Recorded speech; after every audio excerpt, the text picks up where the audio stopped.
June 15 ജർമെയിൻ എന്ന വിശുദ്ധയുടെ തിരുനാളാണ്. ഫ്രാൻസിലാണ് ജർമെയിൻ ജനിച്ചത്. ജനനത്തിൽ തന്നെ മാതാവിനെ അവൾക്ക് നഷ്ടപ്പെട്ടു. ശേഷം രണ്ടാനമ്മയിൽ നിന്നും കൊടിയ പീഡനങ്ങളാണ് അവൾക്ക് ഏറ്റുവാങ്ങേണ്ടി വന്നത്. എന്നാൽ യേശുവിലുള്ള അടിയുറച്ച വിശ്വാസം അവളെ വലിയൊരു വിശുദ്ധയാകാൻ സഹായിച്ചു.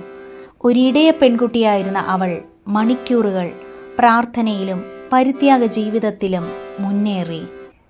അവളുടെ മരണശേഷം നിരവധി അത്ഭുതങ്ങൾ ജർമെയിൻ വഴി ദൈവം പ്രവർത്തിക്കുവാൻ തുടങ്ങി. ഇന്നും അവളുടെ ഭൗതിക ശരീരം അഴുകാതെ ഇരിപ്പുണ്ട്.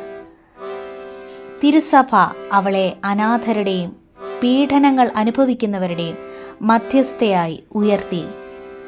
നമുക്ക് പ്രാർത്ഥിക്കാം, വിശുദ്ധ ജർമെയിനെ ഞങ്ങൾക്ക് വേണ്ടി കർത്താവ് ഈശോ മിശിഹായോട് അപേക്ഷിക്കണമേ.